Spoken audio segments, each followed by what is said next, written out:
when your family tells you you're moving to New York, because that's my parents like, oh, we're moving to New York. I'm thinking the city. Yeah. And I always have this, like, I always tell people, like, this is the story of, like, the day we got here. It was May 6, 1996. We landed in Newark Liberty Airport. You know, we could see the lights of New York City in the distance. But it was like 3 a.m. when we landed. So I'm sleeping in my dad's arms as we're going through customs and stuff. And I just remember being put in the back of a car. And then we're driving up to upstate New York, you know, to where we're going to live. And I just remember, like, waking up as the sun is rising. And I look outside and all I see is, like, you know, like empty abandoned factory, gun store, like cars in the lawns, cars on cinder blocks, abandoned factory. I'm like, did they send us back to Eastern Europe? I don't know what happened. Like, I thought we were going to New York. I don't know where we are right now. My parents You're in Brooklyn, right? Yeah, I just moved up there a month ago. I was in DC for 9 years. Oh wow, okay. Yeah. What's the scene like in DC? I always tell people it's a phenomenal place to get started in comedy, because that's where I started. And you know, it's not as much going on as New York or LA or things like that, but enough places to get time every day if you want it. Oh, that's good. And yeah. It's still a big market too. So. Big market, shows get packed. But yeah, you can hit up mics every night of the week. You can, if you're good and you move your way up, you can get a lot of stage time. Oh, nice. How many clubs do they have in DC? Big one is obviously the Improv, DC Improv. Yeah. There's also the DC Comedy Loft, which books a lot of people from out of town. And then a little bit outside, there's the Arlington Draft House in Arlington, Virginia, which is pretty big. And then some smaller things. There's a group called Capital Laughs that puts on a lot of stuff. There's a smaller club called Hotbed, which does a lot of local shows every night of the week. But yeah, the Improv and the Comedy Loft are probably the two biggest ones. And then there's big theaters for, like, you know, if Chappelle or something's coming through, there's the Warner Theater and the Lincoln Theater and Howard Theater. But the Improv is like the mecca there. So that's the one where everybody's trying to get into. Yeah. How many seats is that one? That one, it's got a small lounge for, like, intimate shows that does it probably about 90 to 100. And then the big area of the DC Improv where all the big guys come through, it's probably about 275. Okay. But yeah. Nice size, yeah. Have you done, I'm sure you've done the small room there. I've done the big room too. Nice. I've just, this past year, was it the year I sort of got past there, where, like, I started doing. Oh, that's cool. At the beginning of the year, they gave me a few spots at their open mic because the manager saw me at an open mic somewhere and he invited me to come through. And then I sort of worked my way up, did a few of those, and then he gave me like a 10-minute kind of showcase. Did good on that, and then been getting a few now like 20-minute showcase spots, which has been good. So that's just nice. Yeah, they've been slowly giving me more time, which is nice. So hey, you finally move away and they start.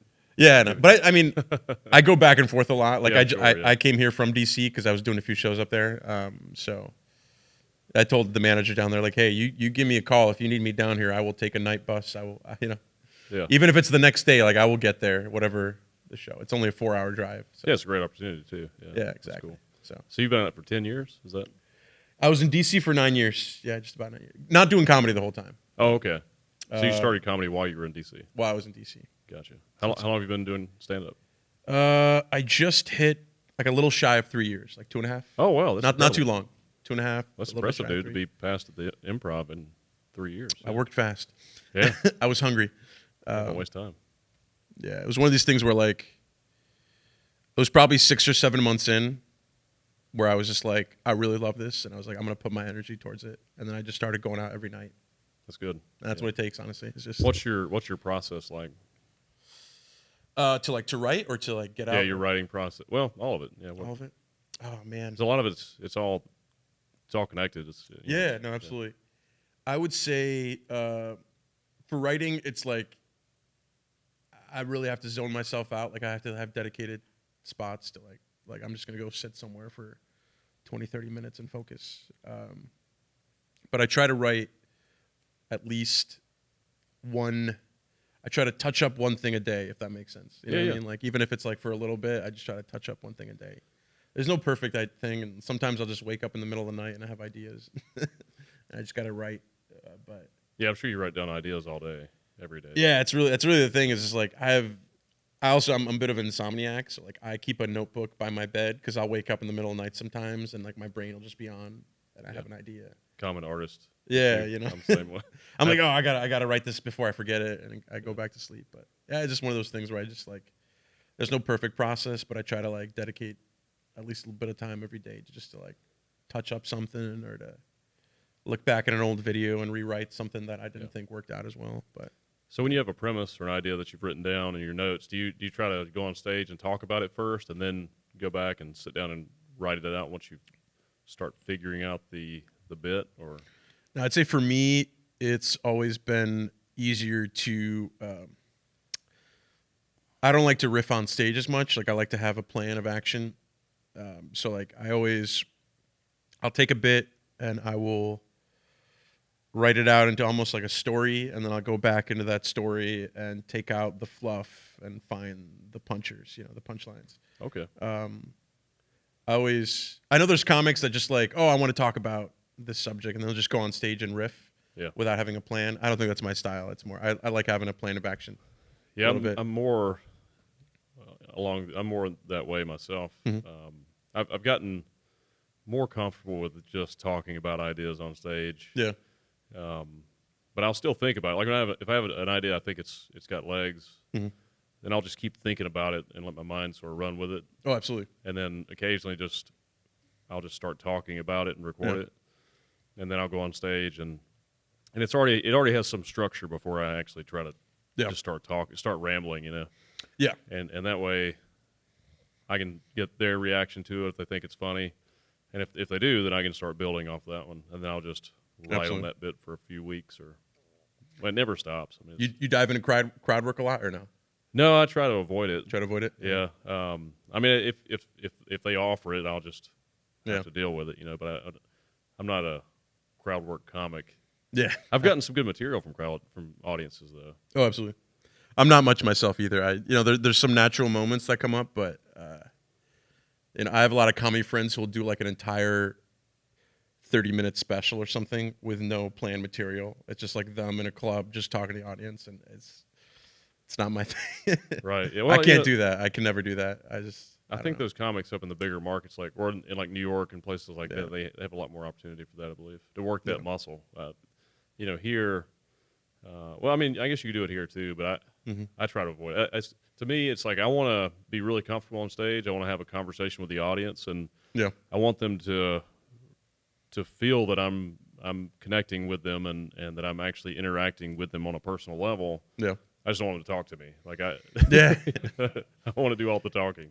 I've seen it go off the rails so many times. Yeah. And it can destroy the energy in the room. Yeah, exactly. It just sucks out the energy of a room. Yeah. I had a friend like 2 nights ago was up in DC, and this very awkward person started going into a story.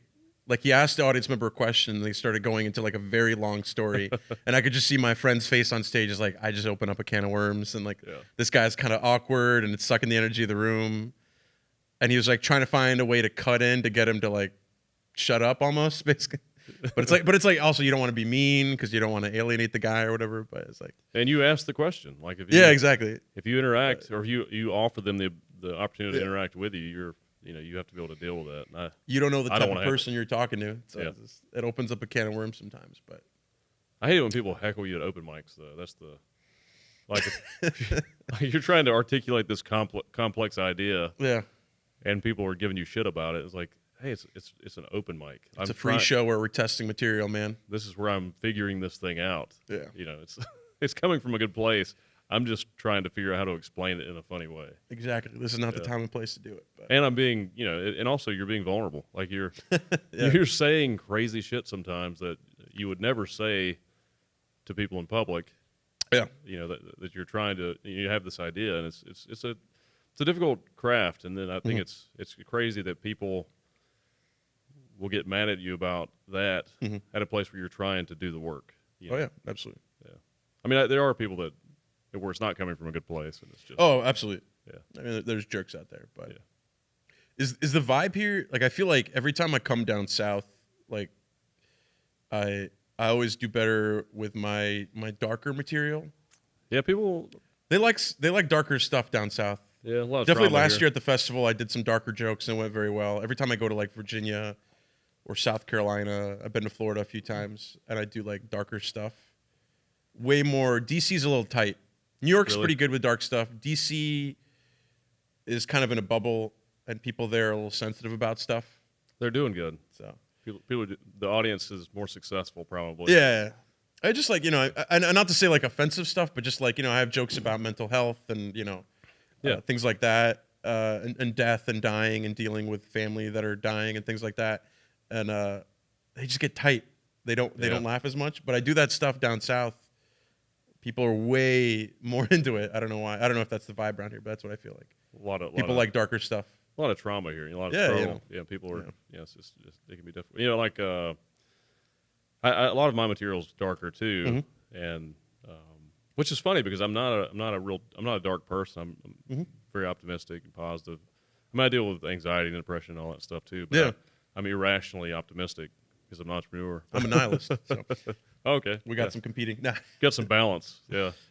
No, it's funny. I'm optimistic about everybody else except myself. I'm my own worst enemy, but I get that. If that makes sense.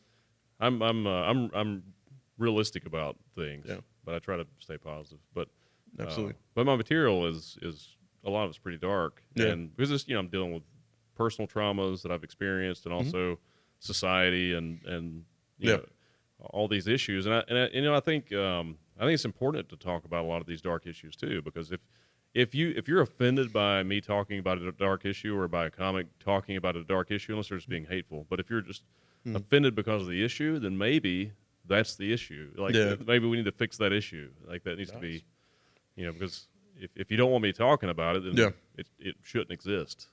Exactly. It's like people that get mad about music, like like death metal and stuff. Like I enjoy listening. I like all art because I enjoy observing the expression, trying to figure out what they're trying to express or what inspired these ideas. And when people don't like specific art because it's too violent or it's too scary or it's too mean or whatever, it's too dark, I'm like, well, if you don't like that art, then we need to make society where it's not creating people that express that art, because all we are is we're just expressions of the collective, So, absolutely. Yeah. But people like. People usually like dark humor here, or they'll respond positively to it. Sometimes they don't, though. I've had some rough ones. Depends on the right ground, but yeah. Because in DC we travel a lot in like the tri-state area there, so it's like if you're in DC, you're performing a lot in Maryland and Virginia, and you're going deep in those states because there's a lot of stuff going on. I just feel like I go an hour outside of DC into Virginia, and the type of things people laugh at are so much different. Right. DC's tight. I go out an hour into Virginia, and they're like, "Give me the dark stuff. Give me the give me the edgier stuff." They're okay with the slightly crazier stuff. Which is, I've been doing a lot of shows in Virginia too, and like Central Virginia. Yeah. And it's been fun. Like there've been a lot of good shows. Virginia has always treated me well. I don't know what it is about it. Maybe it's my style they like, because I just the type of stuff I'm talking about. But yeah, Virginia has always treated me well. Whatever it is about it. Thank you, Virginia. But, yeah, we have some polite audiences here sometimes. Like they're polite audiences, which I don't mind. They just smile, they don't laugh. Yeah, and you're like, could you just laugh a little bit? But they're really engaged with you. They're really into what you're saying. They're just polite about it. Yeah, and it doesn't give us the fix we want, but it's still you're not depressed afterwards. It's just like, it's just there's so many times where I see people like smiling at the jokes, and I could tell they're having a good time, and afterwards they come up to you and say like they had such a great time, and I'm like, well, could you give me some sound bites, man? Just like something for because I'm taping this. Right. Yeah. But no, I get that. I think, people. I know people that are having a good time that just smile and they have no sound bites for you. But I don't know. Yeah. Do you do a lot of festivals, or are you mostly on the East Coast? Been trying to. No, I've done some stuff around the country. I did Burbank Comedy Festival. I've done. I've been to Iowa. I did one in Ohio. I've done a couple up near the New York City area in New Jersey. I just sort of apply to maybe, I would say like 8 or 9 a year. I've been doing it, and just like I said, I haven't been doing comedy that long, so it's just been the last couple of years when I've started applying. But I probably apply to like 8 or 9 a year. Maybe I'll get 2 or 3 of them. That's good. Have you gotten many opportunities out of the festivals? Yeah, it's been good.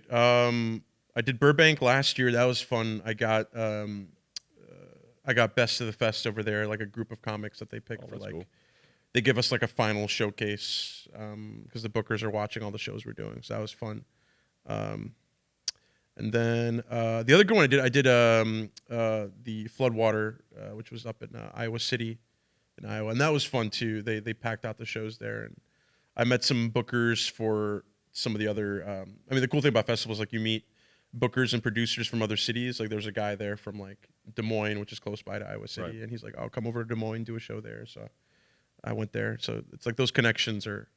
Yeah, that's good. A big part of festivals for me is like meeting people that we can help each other out in the future, give each other spots on each other's shows and stuff like that. So, well, networking is a huge part of Yeah. any art form. you're not making much money on them. I mean, you're losing Yeah, money. A lot of them don't cover travel, and It's an investment. so you're gonna go negative money wise, but like it's a good opportunity to meet people. So Yeah, if you want to do this professionally, you have to get out there and do it. you got to invest. It's like that with acting too. I started in acting, and it's Oh, you started in acting. it's real common in acting early on. You just want to do Yeah. as many independent films and stuff as you can, and you're not going to get paid for that stuff. Absolutely. You'll drive 4 hours to work on a project that you're not going to get paid for. You're going to get overworked, and you're not going to get paid, but it's still fun, and you're working on your craft. So then when you do get paid, you're ready for it. You know, you have when you walk into a network gig, you're not, shocked or confused or. I love. I don't know if like have you done like some small independent films and things like that or anything like that? Or, Yeah. 'cause I have a friend who I used to live with in Arlington, Virginia, who is also acting. He does a lot of small projects, and he always hates it when I find his old roles on like Hulu or whatever, because it's usually like a weird, embarrassing indie film, and he's got weird lines in the show or whatever. And I find him, and he's like, "Oh, how'd you find that?" I was like, "I did my research. I know how to find it." Do you have like stuff that's out there that you're like? Not embarrassed about, but like you feel like, oh, that wasn't my best role, or like, Oh yeah, there's a stuff like that. ton of that stuff. Yeah. Indie stuff, but Yeah. I don't really care. No. I've got some decent credits now from. I would network embrace it if I gigs. were him, honestly. Yeah, you should. It's yeah. just it's part. Everybody has those. Everybody that sticks with it, you're gonna have those Oh yeah, rough ones. But absolutely. same thing with comedy. I mean, like your first sets that you taped are they're rough to watch. I don't even like watching them. I Oh man, some of them are rough. When I feel look like- back, feel like it's gonna contaminate my mind or something. yeah, go back to the old habits. Yeah. Wait, so how? I don't know if you mentioned like how long had you been doing comedy? 4 years. 4 years. Yeah. Oh, awesome. Very Yeah, cool. started in 2019, right before 2019. the apocalypse started. As I did my first open mic, like maybe a couple months before the pandemic started. Okay. And so I had done a couple open mics. Then the world shut down. I was like, all right, I guess I'm not doing this for a while. It actually worked out good for me. Yeah. It was because in this market, Mhm. there are several really good comedians here that live here, but they're usually on the road, so you never see them. Mhm. But then when the pandemic started and the quarantine started, they were all stuck here. So we would do these outdoor mics, Yeah. at the Idiot Box with 6 people, and you're able to perform with these high level comedians that are doing it professionally, and that was really helpful. It was like it was just like almost like a comedy camp Yeah. for a year. Learning from the best. Yeah, so it was really helpful. Who are like the big Greensboro names, like the guys coming out of here? You got like Tom Simmons. Who, Oh, yeah. He's a professional comedian. Eric Trundy. Eric Trundy's from here. There's several good ones. Mhm. Nice. JD Etheridge is a really good comic. Oh, they're from Greensboro as well? Yeah. Oh, yeah. nice. Yeah. There you go. And there's several. Yeah. That's true. Yeah, Gerard Carmichael's from Winston. Oh, he's from Winston. Oh, Yeah. nice. But I think when he was like 18 or 19, he just like, I just want to be a professional comedian. He just moved to LA and just became a comedian and a big producer. Yeah, he didn't do comedy here. Yeah, he just went out there and did it. So I'm always envious of people that started that early because I'm just like, how did you know that you wanted to do that yeah. what the hell was I doing at 16 and 17? Not One of my this. roommates in Brooklyn started at 16, he told me, and I was like, man, I don't. Well, you got like Jordan Fisher. It's like that. He started in this market, Mhm. and I think he was 16 when he started. Yeah. He's up at the what's the club in Greensboro? I mean, in New York, the Cellar. Oh, yeah, the Cellar. Yeah. Yeah. That was, I went, it was like 3 days after I moved to Brooklyn, I went to the Cellar to just watch a show and hang out. And that was, I've always been a big Dave Attell fan, and he closed it out with like a very long set and some crowd that's work great. and stuff. And this is the coolest guy. It's so nice to see people that are like famous just in the real world. And that's Yes. my favorite part about living in New York right now is just like I hang out in that strip around some of the clubs, and you just see all these, Russell Peters was just coming to hang out, or Big J Okerson just walking by smoking a cigarette. You just see all these like people that you've only ever had on a pedestal, and they're just out there hanging out. They're just people. They're just people, which is kind of cool. Yeah. And that's been my favorite part so far about New York is just like I'm around with the guys that are doing this professionally. So Yeah. Well, that's how cool. you take it. That's the easiest way probably to take it to the next level, I guess. yeah, It's there's a lot of paths now with technology. Everything's so connected and digital. So, I guess for me, I want to just try to create a big enough following through this studio and through the connections here to put us on the map, I guess. absolutely. Yeah. There's a lot of ways. I mean, people do it through social media, or they do it through podcasts and like, or doing sketches or mini series online, things like that. There's a bunch of different ways. Yeah, less gatekeepers today. So It's true. if we'd have had this technology when I was a kid, it would have completely changed my life. It would have. Oh yeah, I would have probably started this way earlier. a lot of different people would have come through earlier, probably. It also creates more like there are so many comics and artists today. So it's so easy to express yourself now, which is great. I think it's a good thing. Yeah, no, absolutely. I think we'll see less and less of like the superstars and just a lot of really good artists. No, absolutely. Because it's not. I think a lot of people don't recognize that there's a lot of middle space between being like a millionaire Netflix special comic and a nobody. There's a lot of ways you can make a career out of it without generally being a household name, but still having a following. Right. Still having people that know you and that follow your stuff. But Well, you've seen it in music forever. There's a lot of really successknow bands out there that no one's ever heard of. That still make 7 figures a year. Just they make touring. a living. Yeah. I know. I was looking at your social media. Yeah. Where you're is it Albanian? Yeah, that's where I was born. Yeah, that's what I was thinking. Yeah. So what's your experience been like as an immigrant? Oh man. I mean, you're kind of an immigrant. You've been here since you were what, 5 or 6? I was 6 years old when I moved here. Yeah. I still go back all the time because a lot of aside from my parents and my brother, all my family's back there. So we go there and visit regularly. But yeah, it was great. I mean, I don't know if you know like the system that they do with a lot of embassies abroad, especially in countries that are like underdeveloped or don't have a lot of representation in the U.S. They do basically a lottery system. Okay. It's called the Green Card Lottery. Families will submit an application of like why they want to move to the U.S. or what they would do if they moved to the U.S.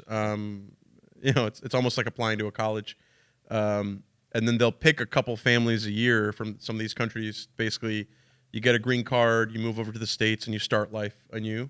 Yeah. And yeah, it was in 1996. I was 6 years old, and my aunt secretly entered my family. Like, we didn't even apply. My aunt, my mom's sister, applied for us because she wanted us to have a better life in America, basically. And we won very randomly. Cool. Wow. So, and then we basically settled in a very small farm town in upstate New York along the Hudson River. It's a town called Catskill, right at the base of the Catskill Mountains, which are pretty famous. That's where they put Baby in a Corner and Dirty Dancing. Yeah. Yep. If you guys remember that movie. Well, they filmed part of Dirty Dancing here in North Carolina. In North Carolina? Yeah, Oh, Nashville, yeah. All right. Yeah. There we go. But yeah, it was a weird culture shock there because we go from Albania to like a small farm town with like barely any foreigners. We were like the foreign family. Yeah. It was cool. Like I like growing up in that environment because I think it was a good place to grow up and experience America because it was like you got a lot of the close neighbors that helped you out. I kind of like growing up a little bit white trash. I really enjoyed that. You know what I mean? Like same. Yeah. I kind of like being outside and riding dirt bikes and smoking cigarettes at 15. That was fun. So that sort of growing up was really cool. I was in ESL classes with like our county. We had like one Russian, me, and a Chinese kid, and that was it for the whole county. Oh wow. For ESL. But I learned English pretty quick. You know, if you're young, you learn it pretty quick. Yeah. And so, but it was cool. You know, I basically did all of middle school, high school, and everything there. What was the? I don't know if you remember much of Albania. Yeah. What was the transition like?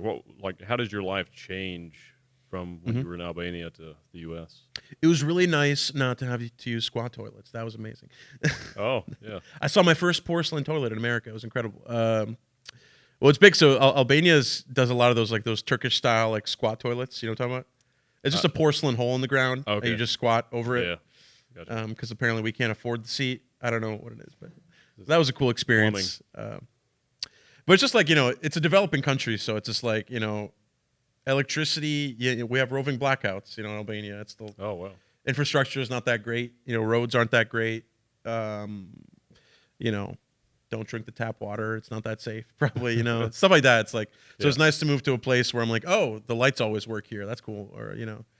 The toilet always flushes, or the water is always pouring, and it's not filthy most of the time. So you know it's nice to have that infrastructure and stuff like that here. But it was like I said, I still go back all the time. Like I love Albania. It's a big part of me.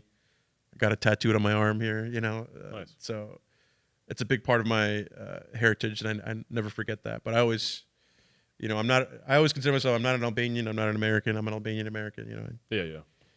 I embrace both sides of it. I think about where I'd be if we didn't win that lottery. Like if I was in Albania right now, and guaranteed I would not have gone to college. I would not have gotten the good jobs that I've had here in the States. I would not have the opportunities that I've had here. I would probably be working some sort of menial labor somewhere. You know, a lot of my cousins out there struggle with tough jobs. So, you know, the opportunities are more plentiful here. You know, you get a lot better opportunities. Also, there's a huge. It's big in movies here too, because we're always the bad guys in movies. Albanians. I don't know if you ever noticed that. Like we're the bad guys in Taken. We're the ones who are like, yeah, we'll take Liam Neeson's daughter.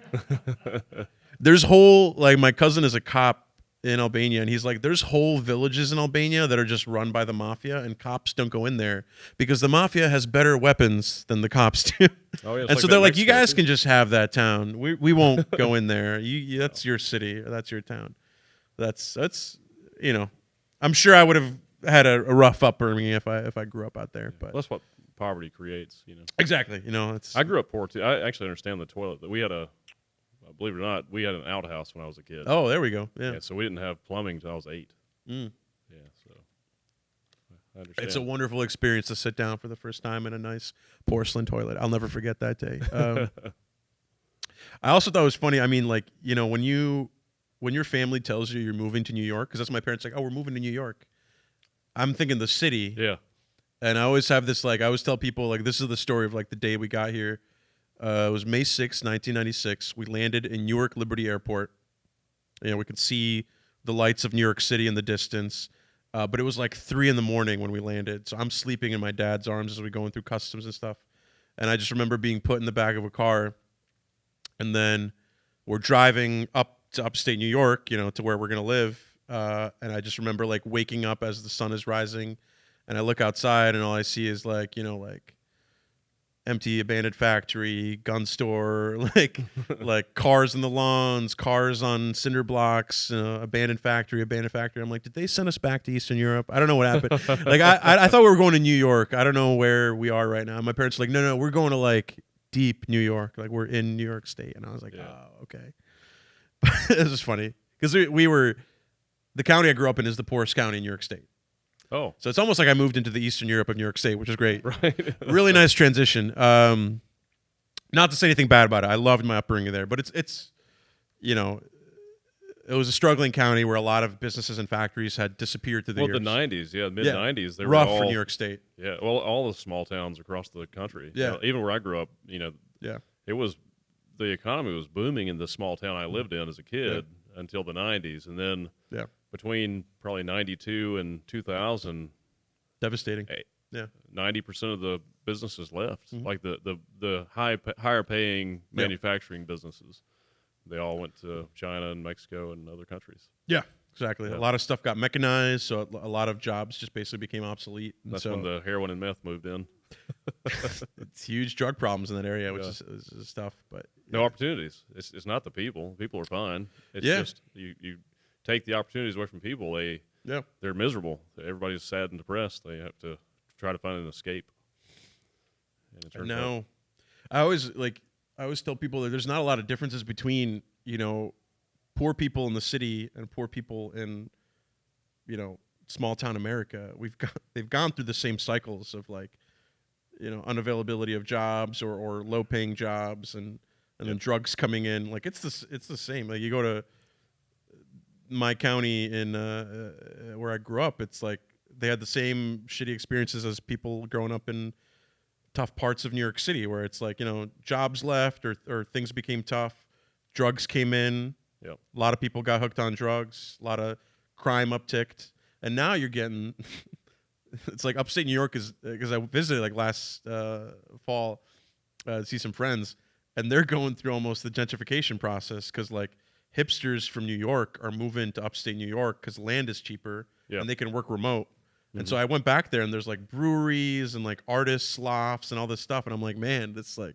It's though. changing. It's good. Yeah. It's good for business, but We still need to help people in poverty, though. Oh, absolutely. That's the thing is I hopefully that's trickling to other people. Should. Because having a rich software engineer hipster from Brooklyn moving up to buy a piece of land in upstate New York doesn't directly help somebody, but hopefully it creates other opportunities. But it helps supercharge the economy, maybe. Yeah, exactly. But what's like I did a lot of dumb shit growing up. You know what I mean? Of course, because you get bored. It's like I you always wouldn't be people, a comedian if you didn't. Yeah, exactly. But it's, people ask me like what I did growing up, like for fun. I was like, we loitered. That's what we did.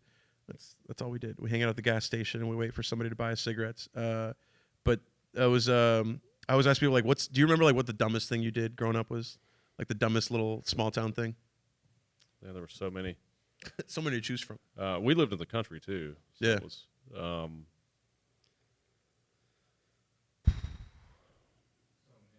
yeah. I mean, I was The options. yeah. I mean, it was every week we did new dumb things. Yeah. I survived. That was the main thing. Yeah. You made it through. Yeah, I'd have to think about it, dude. I don't. There's so many. There's so many options. Like we used to. I know one of the dumb things we did. We were hunting. We were bird hunting. Yeah. And we were shooting in the air, and our shot was landing on somebody's house. That was pretty dumb. People forget that it comes back down. We did used to make a lot of those Works toilet bowl cleaner bombs. Oh yeah. Those were fun.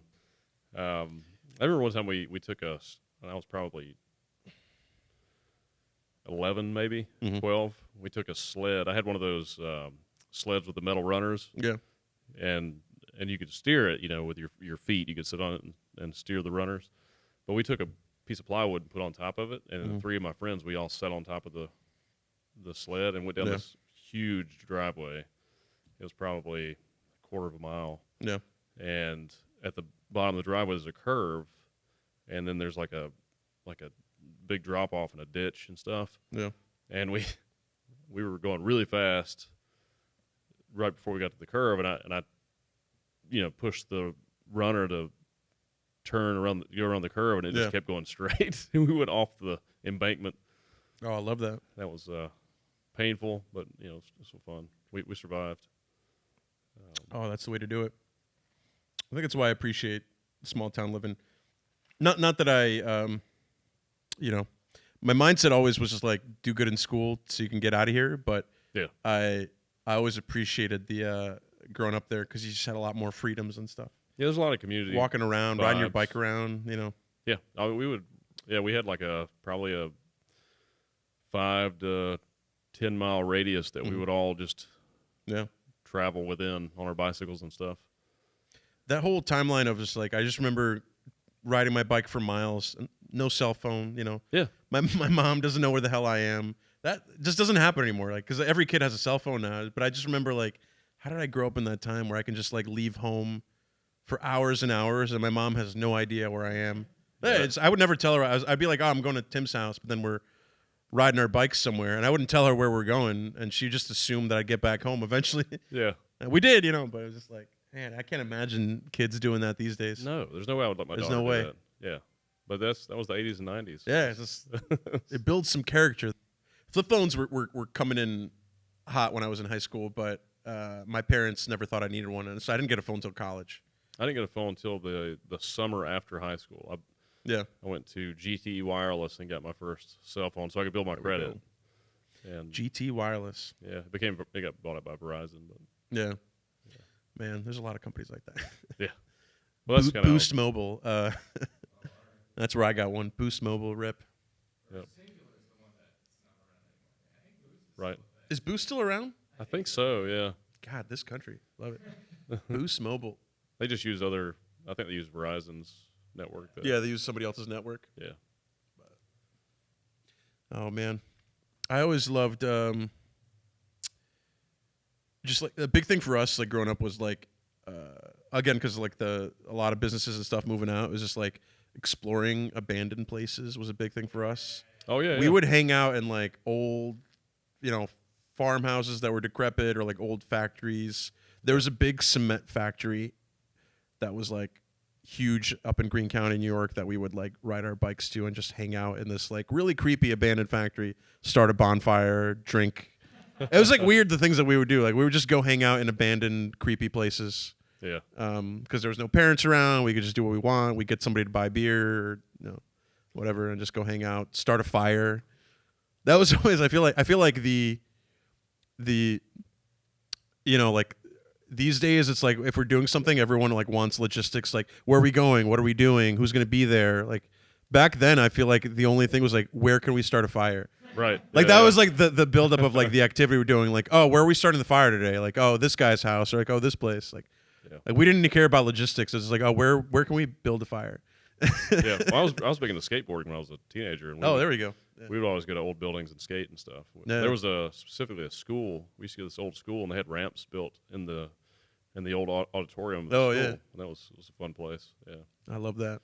But yeah. When you're poor, though, you just do a lot of those. It's really just about the hang with your friends, mm-hmm. and then it's cheap to loiter. Yeah. It's cheap to make fires. We also always had, and this is funny. Unless you burn something down. Oh, exactly. I had friends do that too, but yeah. That's what we do. I've had this convo with like a couple other small town people, and apparently this is a phenomenon that happens in not just Greene County, New York, where I was at, but so my older best friend's brother was like our hookup for like getting beer and cigarettes because he worked at like a local gas station. Oh yeah. And big guy, played offensive line, like just like a big, broad-shouldered, not obese but just heavy. Yeah. Offensive lineman for the football team kind of guy, and his name is Big Country. That's what they called him. And I realized, because I talked to other people, and they're like, "Oh, we had a Big Country too." Yeah, we've got one at the comedy club. Yeah. Yeah. So if you're just like an overweight guy who played offensive line, you're in a small town. Your name is Big Country. Yes. Like you can't choose another name. No. Yeah. I've met more than one Big Country in my life now. It's funny. Yep. It's just a phenomenon. And Big Country was our hookup for beer and cigarettes. I hope he's good wherever he is. I haven't seen him in years, but Big Country. Yeah, it was like I guess that was right before social media and stuff for you. Mm-hmm. So, and like when I was a kid, we didn't have the internet. So yeah, there's so many people that are just lost in the ether. And this I don't know if it translates to other towns, but I will say this: where I was in, he hung out because he played on the football team. He hung out with a lot of the stars of the team who were African American, and so one of the things that I realized is like once in a while, Big Country would slip out the N-word, and I'd be like, "You guys are cool with that?" And then I'll never forget, like one of the wide receivers was like, "Yeah, he protects the quarterback, man."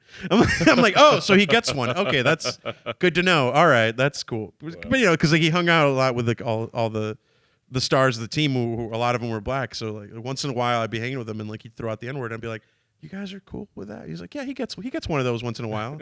We had so few black dudes in our school or black people in our school that when the first time I heard one of the black guys I knew use the N-word, it sounded racist. I was like, Are you supposed to say that, dude? Hey, buddy, that is your word. Yeah, and he used a hard R too when he said it. I was like, oh, that's like. He threw it with the real Southern twang. Yeah. Oh man. I always Fortunately, I was like in a generation where that stuff was not real acceptable, which was good because it was pretty common in the South and especially in small towns in the country. You know, but the people that were just like the generation before me were far more racist than the class I was a part of. Oh, absolutely. And which was good, you know, because it was, yeah. There's always. I certainly grew up around people that had some backwards opinions on things, but for the most part, it's just ignorance and fear. Yeah, you know, it's the people that never traveled or just stayed in the county their whole lives. Right. Yeah. Anybody that even went 30 miles away for a little bit, met some other people, they were totally fine. Yeah. Because they've seen other cultures, they've seen other people that don't just look and act like them. So right. Yeah. But, I don't know, that's what it's about. I just always felt like too, you know, as a poor kid, and I actually went to briefly I went to a preschool that was a predominantly black preschool, and it was fun. Like it was cool, you know. But I so at an early age I was introduced to people of other races, and so it just never made sense to me. It's like, well, there's no difference. We're just people. No, exactly. And I have a lot more in common with these people than I do, you know, rich white people. Oh, hell yeah. You know, so that's the biggest thing. Folks just gotta get out there and meet folks that don't look like them. Honestly, that's a big part of it. And visit other cultures and other places. Yeah, it's. I remember when I was probably 19 or 20. I was 20. I started working up in Greensboro. Yeah. And that was really good to like be in a still a small city, but much bigger than where I grew up, and much more diverse. And then getting to know other people and other, you know, what their life was like, what their culture's like, and their experiences like, and then eventually traveling and you know, I had family all over the country too. I had family in L.A. and Atlanta and different places. So absolutely, you know, talking to them about their experience and, you know, just being curious. I think people lack curiosity too. Oh, 100%. Yeah. I've had a chance to work a lot in like abroad, which has been great, especially in like some rough areas. But it's always, it always puts a lot of things in perspective. Like when you think things are tough. Not to say that the U.S. doesn't have problems, you know, we certainly do, but it puts things in perspective when you travel to some like even rougher countries. Yeah, I've got a bit about poverty. Like it's interesting growing up in poverty. Yeah. One of the interesting things about growing up in poverty was the food. It was like, this is American poverty, so there was food involved. Yeah, exactly. There's some food involved in American poverty. Yeah, you can be poor in America and still have some amenities. Exactly. Yeah. There's other places where you're poor, you're literally impoverished. Yeah, exactly. You're barely surviving. Barely holding on. Which seems insane. Yeah. No, I think the top 1% of the world. I think if you make over $30,000 a year, you're in the top 1% of the world.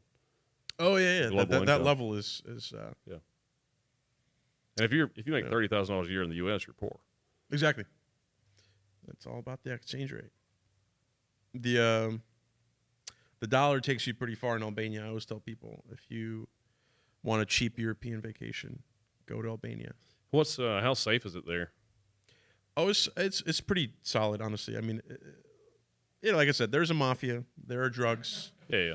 But you can tell who they are.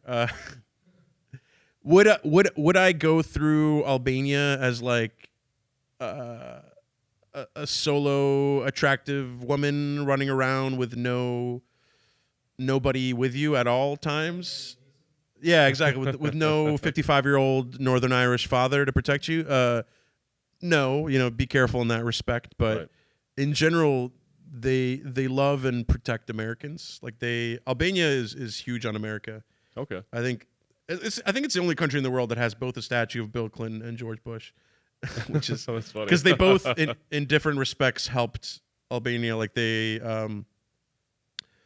Bush helped in terms of getting Kosovo recognized as a country, Yeah. which is our neighbor, but they're also very. We share similar ancestry. Like Albanians and Kosovars are very. We both speak Albanian. We're both similar ancestry. And then Clinton helped out during the Serbian conflict in the late Right. '90s. So Yeah. each of them has a statue That's in fun. like Kosovo and Albania. So we love both of them a lot. How's the food there? Oh, it's incredible. Very meat heavy. If you're a vegetarian, you're gonna have trouble. Not a vegetarian, so yeah. So yeah, very very meat forward country, but it's like very Mediterranean. So it's a lot of grilled meats, a lot Love of stuff. Mediterranean food. Yeah, it's a lot of like skewering meats that are Yeah. spinning over an open fire, that kind of stuff. Lamb and goat meat, love that kind of stuff. Great seafood because we're right on the Adriatic, so a lot of great seafood. I would go just for that. Yeah, exactly. No, it's a lot of good stuff. Yeah, very shares a lot of stuff with Greek and Turkish food and Yeah. sort of Middle Eastern food. A lot of spiced meats and things like that. Amazing baklava. My mom makes the best baklava. Baklava was great. We had a restaurant in Ashboro that was. It may have been Albanian, Mhm. but they had really good baklava. Oh yeah, love baklava. Yes, Nazareth. Okay. it's really good. Yeah. Good Mediterranean food. Yeah, no, absolutely. We all share a lot of similarities. Every culture has, a couple things that they tie together. And the one thing we always do is I feel like every culture has a meat pocket. You know what I mean? Yeah. For ours, it's something called burek. That's our street food. Okay. So it's basically like those thin phyllo dough layers, usually shaped into squares or triangles, basically centered around like grilled beef or chicken, feta cheese, spinach, stuff like that. Yeah. So that's our big street food. That's like if you want late night food in Albania, you're gonna get some burek. But every culture has something like that. The Yeah. Greeks have like a spanakopita.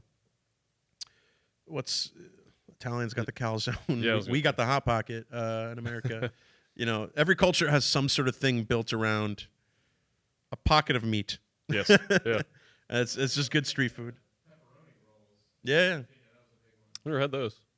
there we go. That's cool. I know. What's the square Italian?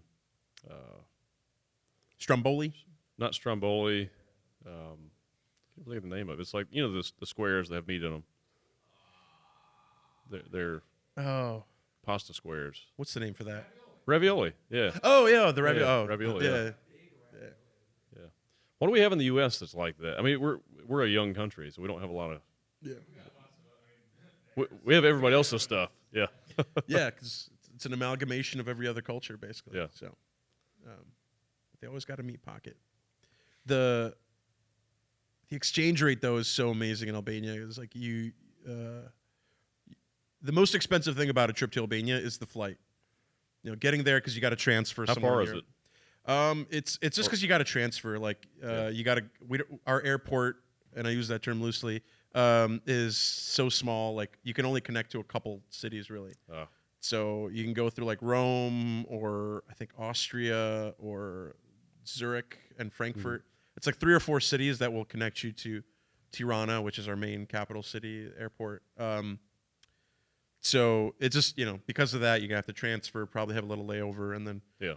go there because there's not a lot of flights every day. How long does it take you to get there? A 6 to 7 hour flight inland into Europe, maybe a bit of a layover for a few hours, and then another 2-hour flight to Tirana. So I mean, not too altogether, like if 20 you can hours. time it right, maybe 15 to 20 hours Yeah. of combined travel. So a But day. that's the toughest part, is just getting there because you got to transfer. But once you get there, everything is so affordable. It's amazing. Like really nice hotels for $20-30 a night. Wow. Beers are $1, $2. I'm a smoker. Cigarettes are like 90 cents a pack. It's amazing. I think the last time I was there, I went to. We have one sort of Michelin star rated restaurant. It's just outside the capital city, built into a farm where everything that it's grown there. The animals are slaughtered there for the meat. The vegetables and everything are grown there. Everything that's served in the restaurant is basically made and produced on that farm. It's an incredible operation. and everything is like a 7 to 8 course meal. Like you just get like this multi-course meal. And I went there with my brother and like 4 or 5 other friends. It was like 6 or 7 of us, with wine, with a 7 to 8 course meal. All together was $150. That's insane, dude. That's like 6 to 7 people. Wow. To eat like an 8 course meal was like about $150 American. Yeah, that seems like the best place And that's to vacation. the best restaurant in Albania. That is Wow. the best restaurant in Albania. So you can imagine if you could just get like some simple street food, Yeah. you're paying like $1 or $2 or whatever. So That's incredible. I'm going to have to visit Albania. it's a great place, man. Are a lot of the Eastern European countries like that? Yeah, it depends. Croatia's kind of expensive because they're becoming more popular for tourism. Yeah, Game of Thrones is bringing a lot of people to Dubrovnik and all that stuff. But for the most part, yeah, like Bosnia, Kosovo, Albania, Macedonia, Serbia, although we don't talk about them a lot. We still have some issues. But Really old cultures too, right? Yeah, it's very ancient architecture and stuff. I mean, because they're all part of the Roman Empire. Yeah. Albania has amazing Greek ruins, or cool. ancient Roman and Greek ruins and things like that. And I'd love to go see that. Yeah, castles from like the 12th, 11th century that are still intact. that's cool. So it's got a little bit of everything. So it's depending on what you like. I always tell people like whatever you like on a vacation. If you're a beach person, we've got beaches. If you like food, amazing food. If you like small, ancient, rural towns, we've got an entire mountainside filled with them. Wow. If you like history, plenty of that. So it's like it's got a little bit of everything. That's really cool. I'm more of a mountain person. I don't like the beach as much. I love just like renting a small villa in a mountain town and just getting away from stuff. That'd be nice. Albania's incredible for that. These all really well preserved mountain villages with ancient architecture and That would be cool. stuff. It's Yeah. awesome. What's the government like there? Very corrupt, as you can imagine. Sure. Yeah. So I think we had a dictator for 50 years. Okay. From like late 40s to the late 80s. We were like the North Korea of Europe. Like you couldn't get wow. in or out. Okay. You were born there. You could never leave the country. Basically, you couldn't do anything. He was a bit of a. His name is Enver Hoxha. He was a bit of a. What's the word I'm looking for? Just always looking over his shoulder, constantly worried that the West was coming. Oh kind yeah. of It was just paranoid. a very paranoid leader that was constantly saying the West was coming to take Albania. Like, who's coming to take? Like, what would they want here? Right. Come on, man. We're a country of 2 million people. We got nothing they want. So, a very paranoid guy that basically locked us out of the rest of the world for decades. And then after his death, there was like a rush for power. There was a couple of, temporary governments and things like that. A lot of people took power in a small amount of time. And I think it was like 93 or 94 where they had the first kind of democratic election. And since then, we've had, for the most part, free and fair elections, a little bit of corruption here and there. And, Sure. that's All governments are corrupt. But yeah, exactly. But for the most part, I think it's sort of like leans kind of democratic socialist, but still a little bit corrupt. And a lot of the people in power are still have their tactics for putting fear into the people, that kind of Maintaining thing. power, yeah. The one thing that is helping is that I think the young generation right now in Albania does not take shit. So like they're doing a lot of what France does. Is like whenever there's something that happens that's corrupt, they take to the streets immediately. Okay. Which is good. I mean, that's good, that's yeah. what you need. You Yeah. need a population that's like, when something corrupt is going on, They call it out. they will riot. They will get to the streets and they'll be like, no, you change that immediately. Yeah. So that's good. I think the younger population is very energetic and they won't stand for corruption as much, which is good. Yeah, So that's good. the tough part is just though, like there wasn't like a mass exodus of the dictators, corroborators really, or the collaborators, I should say. Like any people that were working with him are still in the government to this day. You know what I mean? Like Weird. They're around. It's one of those things where he did a lot of awful things. Both my grandfathers were killed by him. Wow. He, at some point, I think I read a fact, like a third of the country under his reign was either interrogated, arrested, or imprisoned or killed. Like a third of the population. We're not a big country. It's about Yeah, that's 2 million, insane. 2 million people. Yeah. So but to say that a third of the country's population was impacted by his reign was kind of crazy. So, but a lot of people, because he had a very nationalist, populist viewpoint of like Albania is the greatest country in the world. It's not. I love Albania. It's not. It's very far. We're like maybe 100th, maybe 110th. But like he had this viewpoint of like superiority that like, and so he invested a lot in like building historical monuments, building like museums, like teaching proper Albanian history and things like that in the schools. So a lot of people valued that. And so even to this day, there's a lot of people that say he was the greatest leader we've ever had. Wow. And I'm like, come on, man. He killed and tortured people. Right. And they're like, but look what he did for our country. I'm like, he killed and tortured people. You can build museums with. Yeah, you can do that without killing and torturing people, man. And that's. He was also, and I never, this was something I learned later when I was reading a lot about his reign in high school and stuff. Staunch feminist.